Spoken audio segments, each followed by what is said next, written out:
बिस्मिल्लाहिर्रहमानिर्रहीम अस्सलाम वालेकुम। Welcome to quick review. और क्विक रिव्यू में करंट अफेयर सीरीज के अंदर आपका वेलकम है। और आज हम बात करने लगे हैं जी दो मुख्तलिफ टॉपिक की। एक तो जो है वो इंडिया से रिलेटेड है कि आपने देखा कि इंडिया के अंदर जो है ये कहा जा रहा है कि पाकिस्तान के अंदर जो है वो न्यूक्लियर साइट पे अटैक किया गया, जिस वजह से जो है पाकिस्तान ने सीज फायर की रिक्वेस्ट की या भागा भागा वो गया। ठीक है। और दूसरा हम ये देख रहे हैं कि भाई इंडिया ने ही जो है वो एक बयानबाजी की है कि पाकिस्तान एक गैर जिम्मेदार रियासत है, तो इससे जो है वो ये जो न्यूक्लियर जो वेपन्स हैं इसके वो ले लिए जाएं। ठीक है। और इसके बाद हम डिस्कस करेंगे कि भाई जो कतर का दौरा है, ठीक है, ट्रम्प साहब का, उसके हवाले से क्या जो है हमारे पास आउटकम्स हैं। तो सबसे पहले इंडिया की जो स्टेटमेंट है वो क्या है जी, वो है जी बैगर्स विद बॉम्ब्स। ये स्टेटमेंट जो है ये इनके डिफेंस मिनिस्टर की है, जो आपको सामने दिखाई दे रहे हैं। इन्होंने ये पाकिस्तान के लिए जो है वो इस्तेमाल किया है।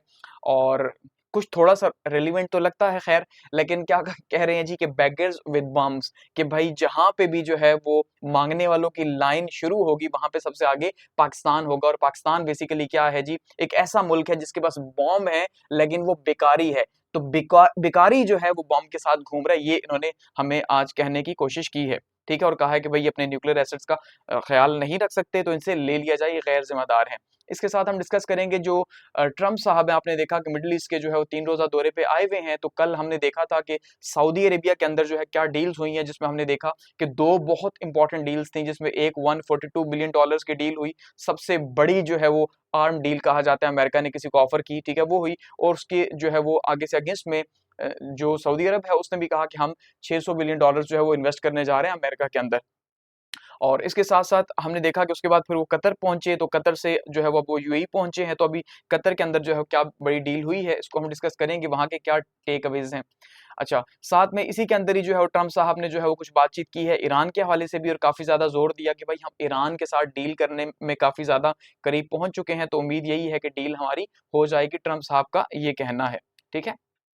यहाँ पे ये पूरी स्टेटमेंट है। इंडिया के जो मिनिस्टर साहब हैं इन्होंने क्या कहा, beggars with bombs. Defence minister जो इनके इन्होंने कहा, राजनाथ सिंह जो है, इन्होंने कहा कि आईएईए जो है, जो एटॉमिक एनर्जी है पूरी दुनिया के अंदर, उसका जो इदारा है, ठीक है, तो उसको कहा गया कि वो देखे और वो अपने कंट्रोल के अंदर ले ले पाकिस्तान के जो न्यूक्लियर वेपन्स हैं। इसका मतलब ये है कि अब इंडिया प्रेशराइज करेगा, इंटरनेशनल लेवल के ऊपर डिप्लोमेसी करेगा कि भाई पाकिस्तान जो है वो गैर जिम्मेदार रियासत है और ये तो मांगने वाले हैं, बेकारी हैं, आईएमएफ से पैसे लेते हैं, तो इनके पास बॉम्ब नहीं होने चाहिए, इनके ऊपर तो कभी भी प्रेशर आएगा तो जैसे अभी ये कहा जा रहा था कि पाकिस्तान जो है वो अटैक कर देगा, तो इसका मतलब ये है कि इनसे ले लिया जाए। तो जैसे आपने देखा कि आज से 10 से 15 साल पहले भी ये प्रेशर आया था पाकिस्तान के ऊपर काफी ज्यादा कि भाई पाकिस्तान को जो अपने न्यूक्लियर एसेट्स हैं उन्हें जो है वो गिरवी रखना चाहिए या वो निगरानी के अंदर रखना चाहिए, जैसे यूक्रेन के साथ जो है वो किया अमेरिका ने। तो अब ये प्रेशर इसके ऊपर जरूर जो है डाला जाएगा। तो देखते हैं इसका क्या जो है असर निकलता है। तो जो न्यूज़ है, देखिए, पाकिस्तान न्यूक्लियर स्टोरेज एट किराना हिल्स। अब यहाँ पे काफी ज्यादा इसको हाईलाइट किया जा रहा है कि पाकिस्तान ने, ये कहा जा रहा है कि सीज फायर पाकिस्तान ने करवाया, यानी कि जब ये किराना हिल्स जो है ये बेसिकली कहाँ पे है, ये सरगोदा के अंदर मौजूद है। ठीक है। तो ये कहा जा रहा है कि यहाँ पे जब अटैक किया इंडिया की एयरफोर्स ने, तो इंडियन एयरफोर्स ने यहाँ पे अटैक किया, तो उससे क्या हुआ जी, जो यहाँ पे हमारे एटमी असासे मौजूद थे उनको नुकसान पहुंचा, जिससे जो है वो रेडिएशन स्टार्ट हो गई। और उसके बाद जो है वो भागा भागा पाकिस्तान जो है वो ट्रम्प के पास गया कि भाई आप फौरन से बंद करवा दें वरना तो हम तबाह हो जाएंगे, या पूरा ये न्यूक्लियर जो है वो रेडिएशंस बाहर आ जाएंगी। तो इस वजह से सीज फायर हुआ, यानी ये एक इल्जाम लगाया जा रहा है। जाहिर बात है इंटरनेशनली ये कहा जा रहा है इंडिया उनके पास गया था, हम नहीं गए। ठीक है। तो ये जो है एक फेक स्टोरी कल से पूरी जो है वो इंडियन मीडिया के ऊपर चल रही है, और पाकिस्तान में भी इसको जिक्र किया जा रहा है कि जिसकी कोई भी सदाकत जो है वो ना तो डीजीएसपीआर साहब ने की है, ना ही उनकी तरफ से ही कहा जा रहा है कि उन्होंने ऐसा कुछ किया। ठीक है। इवन वो भी ये कह रहे हैं कि भाई हम तो नहीं कह रहे, लेकिन वो क्योंकि इस अंदाज में कह रहे हैं शायद कि उन्हें लग रहा है कि नहीं भाई ये सच ही है। ठीक है। तो ऐसा फिलहाल तो कुछ भी नहीं है, लेकिन इसको काफी ज्यादा बढ़ा चढ़ा के पेश किया जा रहा है कि न्यूक्लियर वेपन्स, अगर ऐसा होता तो इस टाइम तक तो पाकिस्तान की हालत ये होती ही ना।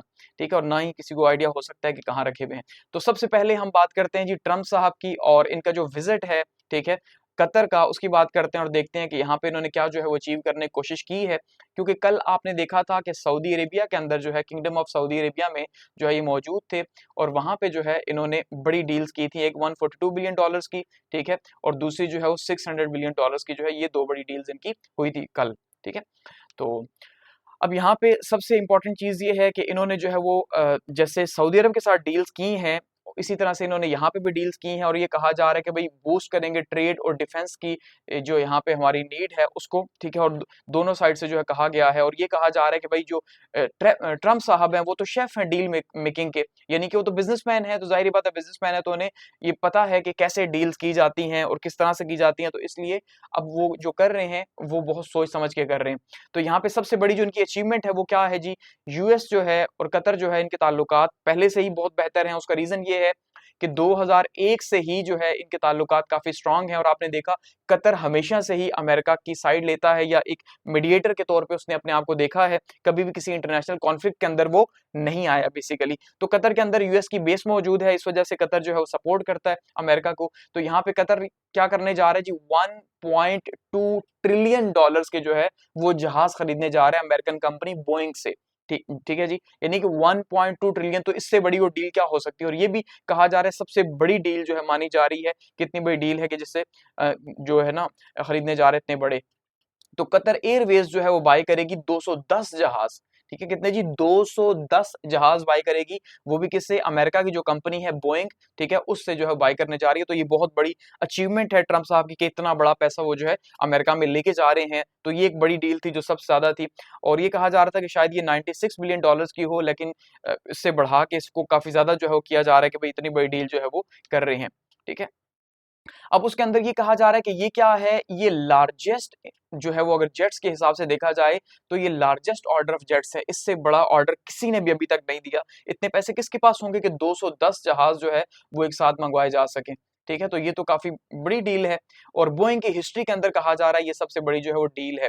तो अब ये इसका जो सेहरा है वो ट्रम्प साहब के सर जाता है और अमेरिका के अंदर भी काफी ज्यादा इसको सेलिब्रेट किया जा रहा है कि भाई ट्रम्प तो बहुत कामयाब रहा, इतना कामयाब दौरा, कितना बड़ा पैसा जो है वो लेके आ रहे हैं। एक साइड से 600 बिलियन जो है जो कि ऑलमोस्ट कहा जा रहा है 1 ट्रिलियन तक लेके जाएंगे, सऊदी अरब ने कहा। अब यहाँ से 1.2 ट्रिलियन के जो है वो पैसे वहां जाएंगे तो होगा। इसके साथ साथ कतर क्या करेगा जी, ड्रोन टेक्नोलॉजी खरीदेगा, एंटी ड्रोन टेक्नोलॉजी भी यूएस से जो है वो खरीदेगा, ठीक है। इसके साथ साथ यूएस की एनर्जी सेक्टर के अंदर भी कतर जो है वो इन्वेस्ट करेगा। सो इसका मतलब ये है कि कतर जो है वो काफी ज्यादा इन्वेस्टमेंट करने जा रहा है अमेरिका के अंदर भी। तो जैसे कल भी हमने जिक्र किया था कि ये तीनों मुल्क जो हैं, जो 3 मुल्क जिनका जिक्र किया जा रहा है, यूएई है, ठीक है, सऊदी अरेबिया है और कतर है। इन तीनों मालिक के अंदर जो ट्रम्प साहब हैं उनके बड़े बेटे की जो है इन्वेस्टमेंट मौजूद है, तो इसलिए वो यहाँ पे कर सकते हैं इन्वेस्टमेंट। तो यहाँ पे पहले से उनके ताल्लुकात जो है पर्सनल रिलेशंस भी मौजूद हैं, ये माना जा रहा है, ठीक है। इसके साथ-साथ इसी मीटिंग के दौरान यानी कि कतर के अंदर होते हुए ईरान को भी जो है वार्निंग जो है वो शेयर की गई है और ये कहा गया कि भाई ईरान बाज आ जाए और ईरान के साथ हम डील क्लोज करने में लगे हुए हैं, तो ईरान अपनी प्रॉक्सीज को रोक दे, जिसको आगे हम डिस्कस करेंगे, ठीक है। इसके अलावा कतर का दौरा इसलिए भी अहम है कि दौरे से पहले ही जो है कतर ने 400 मिलियन डॉलर्स का एक लग्जरी बोइंग जेट जो है वो कतर ने दिया ट्रम्प साहब को तोहफे के तौर पे, जिसके ऊपर अमेरिका में भी काफी ज्यादा तनकीद हुई कि भाई इतना बड़ा तोहफा आप क्यों ले रहे हैं, 400 मिलियन डॉलर्स का आपको नहीं लेना चाहिए, गो के अलाउ है, ठीक है जी। 450 मिलियन डॉलर से नीचे का तोहफा जो है वो लिया जा सकता है, अमेरिकन प्रेसिडेंट ले सकता है, ये उनके कॉन्स्टिट्यूशन के अंदर है, ठीक है। लेकिन फिर भी तनकीद की गई है इनके ऊपर कि आपने इतना महंगा क्यों लिया। तो ट्रम्प साहब ने आगे से जवाब दिया कि भाई हम पूरी दुनिया को देते हैं, ठीक है, सब कुछ फ्री में, तो अगर किसी ने हमें दे दिया तो हम क्यों ना लें। तो इन्होंने ले लिया, जिसे जो है कहा जा रही है पैलेस इन द स्काई, वो इतना लग्जरी है कि वो आसमान में उड़ेगा, लेकिन वो पूरा महल है तो महल एक उड़ेगा आसमान के अंदर, तो ये कहा जा रहा है उसको जो है वो। तो इसका मतलब कतर भी जो है वो पूरा निभाने की कोशिश कर रहा है। इसके साथ साथ इसी दौरे के दौरान जो है वो यूएस की जो बिगेस्ट मिलिट्री फील्ड है या मिलिट्री बेस है जो मिडिल ईस्ट के अंदर है, इस पूरे रीजन की सबसे बड़ी बेस है, चाहे मिडिल ईस्ट की हो, साउथ एशिया की हो, सेंट्रल एशिया की हो, तो यहाँ पे जो है ट्रम्प साहब ने दौरा किया और ये कतर के अंदर मौजूद है, ठीक है, ये मिलिट्री बेस। और 2001 के अंदर जो है वो इसको यहाँ पे एस्टेब्लिश किया गया था। तो जो यूएस की मिलिट्री बेस है जी, सितंबर 2001 में से यहाँ पे सेट किया गया अलकायदा की वजह से कि भाई अलकायदा के ऊपर यहाँ से अटैक किया जाएगा। और उसके बाद जो है 2 साल बाद इसको यहाँ पे मजीद बढ़ाया गया और यूएस एयर ऑपरेशंस जो है यहाँ से रीजन के अंदर स्टार्ट हुए, यहाँ से उड़ते तैयारे और पाकिस्तान के अंदर भी वो आके जो है ड्रोन गिरा के चले जाते हैं। आपको पता है पाकिस्तान में भी काफी शोर रहा, ठीक है। इसके साथ साथ इसी के अंदर ही जो है वो ईरान के हवाले से बात की है कि भाई हम लॉन्ग टर्म पीस चाहते हैं और हम चाहते हैं कि भाई ईरान भी आगे तरक्की करे, लेकिन उसकी कंडीशन ये है कि भाई वो न्यूक्लियर वेपन्स को छोड़ दे। और साथ में वो ट्रम्प साहब ये कह रहे हैं कि ईरान को जो है वो कतर के अमीर का शुक्रगुजार होना चाहिए। ये जो मैं जंग से पीछे हटा हूं, यानी कि जो मैं ईरान की कदर कर रहा हूं और मैं चाहता हूं कि ईरान के साथ डील हो जाए, तो ये कतर के अमीर का शुक्रिया अदा करना चाहिए कि उन्होंने मुझे एग्री किया, वरना मेरा काफी सख्त रवैया था। यानी इसका मतलब है कतर के अमीर को इतनी रिस्पेक्ट कम से कम दे रहे हैं। तो यहाँ पे ट्रम्प साहब क्या कह रहे हैं जी, Trump says US getting close to maybe doing Iran deal, Tehran sort of agree to terms. ठीक है, कि तकरीबन जो है वो तेहरान जो है या ईरान जो है वो एग्री हो चुका है अमेरिका की टर्म्स के ऊपर कि ठीक है भाई, जो आप कहते हो हम करेंगे। वो कि पहले ये कहा जा रहा था कि ईरान ये कह रहा है कि भाई वो जो यूरेनियम है उसकी अफसुदगी जारी रखेगा जो सिविलियन पर्पजेज हैं उसके लिए, ठीक है, एनर्जी वगैरह के इस्तेमाल के लिए। लेकिन शायद अब वो उससे भी पीछे हट गया कि उसके हालात नहीं है, अब काफी कमजोर हो चुका है। तो ये कहा जा रहा है कि भाई जो डील है वो क्लोज होने जा रही है, ट्रम्प साहब ये कह रहे हैं। उन्होंने यही बात कतर के अंदर कही है, ठीक है। और वो कह रहे हैं कि ईरान जो है, हम ये नहीं चाहते कि वहां पे भी न्यूक्लियर डस्ट के वेपन्स उड़े। अब जरा इस बात को समझें, ठीक है। वो बेसिकली एक किस्म की धमकी है कि भाई कतर को ने बचा लिया ईरान को, वरना तो हम उसके ऊपर अटैक करते, ठीक है ना। तो हम नहीं चाहते कि वहां पे उसका नुकसान हो, इसलिए जो है हम ये चाह रहे हैं कि भाई आप जो है वो डील को करें और कतर के अमीर का इसके ऊपर शुक्रिया अदा करें। हम चाहते हैं कि ईरान भी तरक्की करे। ये तो गो के हकीकत नहीं हो सकती तरक्की करे, लेकिन चलें मान लेते हैं। तो वो ये कह रहे हैं कि भाई अब जो टॉक्स हो रही हैं, आपको पता है 2018 के अंदर जो 2015 में टॉक्स हुई थी जिसको हमने डिस्कस किया था, और 2018 में जो यूएस है वो इससे बाहर निकल गया था। तो अब ये दोबारा से इजराइल के कहने के ऊपर एक मजीद जो है डील करने जा रहे हैं कि जिसमें कुछ भी जो है वो ईरान के पास ना बचे और किसी तरह का खतरा ईरान से कम ना हो सके, ठीक है। यानी पूरे मिडल ईस्ट के अंदर इजराइल को किसी से भी खतरा ना हो, इस तरह की डील जो है वो चाह रहे हैं, ठीक है। तो उसके लिए जो है कहा जा रहा है कि भाई ईरान जो है वो करेगा। गो कि दूसरी साइड पे हमने देखा था कि 2 दिन पहले ईरान के जो सदर साहब थे उन्होंने कुछ बयान दिया था कि भाई अगर अमेरिका ये समझता है कि वो हमें प्रेशराइज करके जो है वो कुछ कर लेगा तो ऐसा नहीं होगा। लेकिन अब वो अपनी बात से शायद पीछे हट गई हो, क्योंकि उन्होंने कहा था कि अगर हम बुली करके आप कुछ करना चाहते हैं, ईरान ने कहा था, ईरान के सदर ने, तो हम उस पर एग्री नहीं होंगे। लेकिन शायद अब वो एग्री हो चुके हैं, उन्हें हालात नजर आ रहे हैं कि मिडल ईस्ट में जो है वो कतर या बहुत सारे इत्तेहादी मौजूद हैं, तो हमारे लिए मुश्किल हो जाएगी, ठीक है। तो इसलिए वो कह रहे हैं कि भाई जो है ना अब शायद आगे मामलात बढ़ जाएं और हम मान जाए इसके ऊपर, क्योंकि 2 दिन पहले उन्होंने काफी सख्त बात है कि उन्होंने कहा था कि स्लोगन्स या आप हमें डरा नहीं सकते, ठीक है, और हम किसी बात से भी डरने वाले नहीं हैं कि आप समझे कि आप हमें बुली करके प्रेशराइज करके कोई डील करवा लेंगे, हम ऐसा नहीं करेंगे। ये ईरान के सदर साहब का बयान था। लेकिन अब शायद चीजें जो है वो बदल रही हैं और उन्हें कुछ पैगाम पहुंचाए गए हैं कि भाई मान जाएं, ठीक है, वरना मुश्किल हो जाएगी। न्यू मिसाइल सैंक्शंस भी जो है वो ईरान के ऊपर लगी हैं और इसका भी लिंक जो है वो ईरान और चीन के साथ बताया जा रहा है, ठीक है। कि ये कहा जा रहा था कि चीन के कुछ लोग जो हैं या कुछ कंपनीज मदद कर रही हैं ईरान की कि वो अपना जो मिसाइल सिस्टम है या मिसाइल जो डिफेंस सिस्टम है उसको बेहतर कर रहा है पहले से। तो उन्होंने पाबंदियां लगा दी हैं 6 लोगों के ऊपर भी और 12 फर्म्स के ऊपर भी जो हेल्प कर रही थी ईरान की, ठीक है। इसमें चाइना कह रहे हैं, चाइना और हांगकांग के लोग मुलविस हैं जो कि ईरान को बैलिस्टिक मिसाइल प्रोग्राम जो है उसको सपोर्ट कर रही थी। तो वो ये कह रहे हैं कि इसका मतलब ये है कि ईरान प्रॉक्सी वॉर करता है तो ईरान की प्रॉक्सी के लिए चाइना भी सपोर्ट कर रहा है। तो ये चाइना के ऊपर भी एक तरह से इल्जाम जो है लगाने की कोशिश की गई है। तो उन्होंने उसके ऊपर पाबंदी लगा दी है कि आप किसी भी तरह का कोई भी प्रोग्राम आगे लेके नहीं जा सकते। अच्छा, इसके अलावा ट्रम्प साहब ने मजीद जो है वो प्रेशराइज किया और जो लीडर्स के साथ मुलाकात की है उनको भी ये कहा है कि भाई मैं डील तो करूंगा ईरान के साथ साथ, लेकिन आपने ईरान को एक बात समझानी है। और वो क्या समझाना है कि ईरान कोई भी प्रॉक्सी नहीं करेगा। अब ये वही बात है जो शाम के साथ कल की गई। देखिए सीरिया को क्या कहा गया, सीरिया के सदर को ही कहा गया कि हम आपकी 46 साल की जितनी भी गलतियां हैं वो माफ करते हैं, यानी आपकी जो सैंक्शंस हैं वो खत्म कर देंगे, लेकिन किस कंडीशन के ऊपर कि आप इजराइल को तस्लीम कर लें। यही सऊदी अरब को भी कहा गया, लेकिन सऊदी अरब को टाइम दे दिया कि आप अपनी मर्जी से जब भी चाहें कर लें, लेकिन करें ये अच्छी बात है, ठीक है, इब्राहिम अकॉर्ड के अकॉर्डिंगली। लेकिन सीरिया को टाइम नहीं दिया जा रहा, उसे कहा जा रहा है आपने फौरन से ही जो है वो एक्सेप्ट करना है इजराइल को। सीरिया को ही कहा गया अगर हम 46 साल की आपकी माफी करेंगे तो, ठीक है। और दूसरा, आप अपने मुल्क से हमास को या हिजबुल्लाह जो है उसको निकाल बाहर करें, तब हम आपकी माफी को मानेंगे कि वाकई में आप जो है वो हमारे साथ चल रहे हैं। तो सीरिया को ऐसा करना पड़ेगा।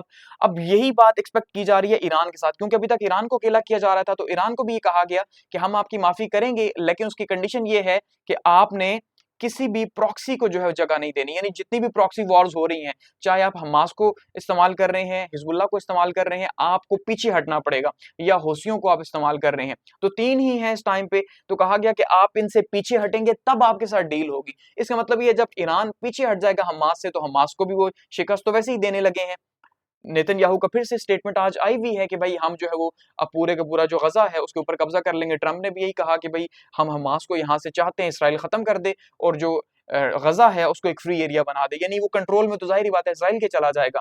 ठीक है, तो इसका मतलब ईरान जब हमास से पीछे हट जाएगा तो हमास को वहां शिकस्त हो जानी है। हिजबुल्लाह ऑलरेडी टूट चुकी है लेबनान के अंदर भी, इसका मतलब जो इसराइल है उसका प्रेशर बढ़ जाएगा।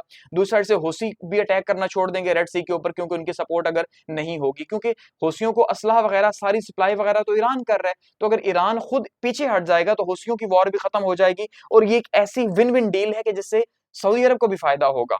ठीक है, क्योंकि हौसी जो है वो इससे पहले आपको पता है सऊदी अरब के ऊपर अटैक करते रहे हैं और उनसे थ्रेट जरूर है सऊदी अरब को कि ये तो 10 साल हो चुके हैं।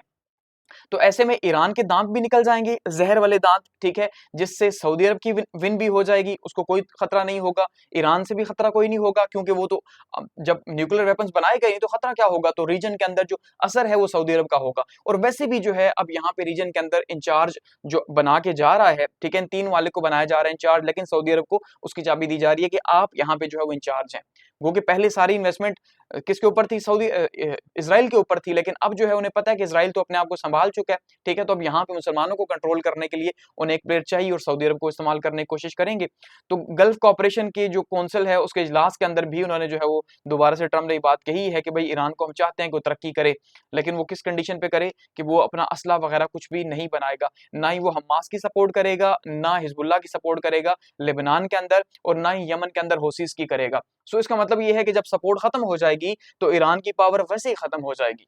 समझ रहे हैं ना, फिर हम इसके ऊपर से पाबंदियां भी हटाने का सोच सकते हैं। तो ये काफी जो है वो क्रिटिकल है, क्योंकि वो ये मानते हैं कि भाई इनकी सपोर्ट की वजह से ही आज इसराइल के ऊपर अटैक हुआ है, सब कुछ हुआ। तो अब जब ये हो जाएगा, गो कि इसराइल इसमें खुश इतना ज्यादा नहीं है, वो चाहता है कि ईरान के ऊपर अटैक हो, लेकिन जब असलहा नहीं बनाएगा तो इसराइल को क्या थ्रेट रहेगा उससे। ठीक है, ये तो यहाँ तक था ट्रम्प के कतर का। अब लास्ट में बात करते हैं जी बैगर्स विद बॉम्ब्स की, जो बात की गई है डिफेंस मिनिस्टर साहब ने, और क्या कहा है कि बैगर विद बॉम्ब्स क्या है। वो कहते हैं कि भी पाकिस्तान जो है बेसिकली हम ये चाहते हैं कि वो एक ऐसी स्टेट है कि जो अपने न्यूक्लियर वेपन्स को नहीं संभाल सकता, तो IAEA जो है उसको चाहिए कि वो पाकिस्तान के न्यूक्लियर वेपन्स को संभाले। ठीक है, तो इन्होंने ये कहा कि भाई जो न्यूक्लियर वेपन्स हैं पाकिस्तान के वो इंटरनेशनल सुपरविजन में जाने चाहिए। ठीक है, और इंडिया का जो पेशेंस है वो खत्म हो चुका है क्रॉस बॉर्डर टेररिज्म के ऊपर, तो अब हम जो है वो इनका लिहाज नहीं करेंगे। तो ये इन्होंने अपने जम्मू के दौरे के दौरान जो है ये बातें कही और कहा कि न्यूक्लियर ब्लैकमेल में अब हम नहीं आएंगे और हम जो है वो ऑपरेशन सिंदूर जो है हमारी नई डॉक्ट्राइन है, तो हम इसी के तहत ही आगे बढ़ेंगे। उनका जी भाई जो पाकिस्तान है वो एक इररिस्पॉन्सिबल स्टेट है। ठीक है, न्यूक्लियर थ्रेट्स भी मौजूद हैं इसके, तो ये तो खुद संभाल नहीं सकता, इसलिए जो है पाकिस्तान जो है उसका सारे का सारा जो कंट्रोल है न्यूक्लियर वेपन्स का वो IAEA यानी इंटरनेशनल एटॉमिक एनर्जी एजेंसी जो है उसको दे दिया जाए। तो ये पहले भी इंडिया ने एक कैंपेन बिल्ड की थी आज से 15 साल पहले। ठीक है, और काफी ज्यादा प्रेशर भी आया पीपल्स पार्टी के दौर के दौरान, और यहाँ पे विजिट भी हुए इवन कि पाकिस्तान को विजिट तक करवाने पड़े अपने न्यूक्लियर वेपन्स के कि भाई ये सेफ हैंड्स के अंदर है, क्योंकि कहा जा रहा था कि तालिबान जो है वो किसी भी टाइम पे जो है इन न्यूक्लियर वेपन्स को हासिल कर लेंगे, तो तालिबान ने अगर हासिल कर लिया तो वो अटैक करेंगे। ठीक है, जब सवात ऑपरेशन चल रहा था 2008 के अंदर, तो उस टाइम पे काफी ज्यादा प्रेशर था। अब दोबारा से इंडिया जो है वो इंटरनेशनली जो है इंटरनेशनल डिप्लोमेसी के तहत जो है पूरी कोशिश करेगा कि प्रेशर बिल्ड किया जाए पाकिस्तान के ऊपर कि भाई ये तो न्यूक्लियर वेपन्स यूज कर रहा है, इसका मतलब इससे लिए जाएं। तो अब वो प्रेशर करेगा, पाकिस्तान को भी डिप्लोमेटिकली जो है वो देखना होगा कि कैसे वो टैकल चीजों को टैकल कर लेके जाता है। ठीक है, इन्होंने कहा जी ऑपरेशन सिंदूर जो है वो सबसे बड़ा एंटी टेररिस्ट मूव थी पाकिस्तान इंडिया की पाकिस्तान के खिलाफ, और अब वो यही करेगा क्योंकि वो पिछले 35-40 साल से टेररिज्म को फेस कर रहा है। तो जब जब टेररिज्म होगा वो यही करेगा। ठीक है, फिर वो ये बता रहे हैं कि भाई PM अटल बिहारी वाजपेयी जो है वो 21 साल पहले पाकिस्तान गए थे, तो पाकिस्तान ने उन्हें प्रॉमिस किया था कि हम दहशतगर्दी जो है उसको रोक देंगे। ठीक है, उनका था हम दहशतगर्दी रोक देंगे, लेकिन वो अपने वादे के अंदर जो है नाकाम हो गए। इसका मतलब यह पाकिस्तान जो है उसके ऊपर भरोसा नहीं किया जा सकता, उसके ऊपर हम भरोसा नहीं करेंगे। ठीक है, तो अब हमने अपनी जो है वो डॉक्ट्राइन इंट्रोड्यूस करवा ली है दहशतगर्दी के खिलाफ, और वो क्या है, घुस के मारना। ठीक है, जैसे कल मैंने डिस्कस किया था कि उन्होंने कहा कि भाई जो ऑपरेशन सिंदूर है वो हमारी न्यू डॉक्ट्राइन है। ठीक है, तो उन्होंने कहा कि नई पॉलिसी हमारी बिल्कुल क्लियर है कि अगर अब हम पे अटैक होगा कोई भी टेररिस्ट, तो हम उसे एक्ट ऑफ वॉर कंसिडर करेंगे, हम उसे जंग ही कंसिडर करेंगे और उसका रिस्पांस उसी तरह हम करेंगे। तो इसका मतलब बिल्कुल वाज़ेह है कि उन्होंने नेक्स्ट टाइम डायरेक्टली जो है वो अटैक करना है। ठीक है, और साथ में उन्होंने पाकिस्तान का मजाक भी उड़ाया अपने स्टेटमेंट के अंदर। उन्होंने कहा कि भाई पाकिस्तान तो वो है कि जो अब फिर से IMF के पास पैसे मांगने चला गया। ठीक है, यानी लड़ाई करता है, पैसे बाहर से मांगता है और हमारे साथ बदमाशी करता है, हमें आंखें दिखाता है, समझ रहे हैं ना, यानी हमारे साथ गुंडागर्दी और खुद पैसे मांग रहा है पाकिस्तान। तो उन्होंने इस तरह से पाकिस्तान का जो है वो मजाक उड़ाने की कोशिश की है और कहा कि पाकिस्तान तो पैसे मांगने वाला है जी। कहते हैं the line of beggar start from here, जहां पाकिस्तान खड़ा होता है वहां से बेगर्स की लाइन स्टार्ट होती है। ठीक है, गो कि हमारे हालात भी पिछले 6-8 साल से, खैर बहुत पुराना हो गया, 25 बार तो हम आईएमएफ के पास जा चुके हैं, लेकिन पिछले 5-6 साल से ज्यादा ही खराब है कुछ। ठीक है, तो बार बार हम आईएमएफ के पास जा रहे हैं और आईएमएफ ने भी कल जो है हमें एक नई किस्त जो है वो जारी की है, तो ये हकीकत है। तो उन्होंने कहा कि भाई Pakistan again went to IMF, के वो दोबारा चला गया आईएमएफ के पास और जो है वो बेसिकली पैसे मांगता है और हमें आंखें दिखाता है और खुद जो है उसके पास कुछ है ही नहीं।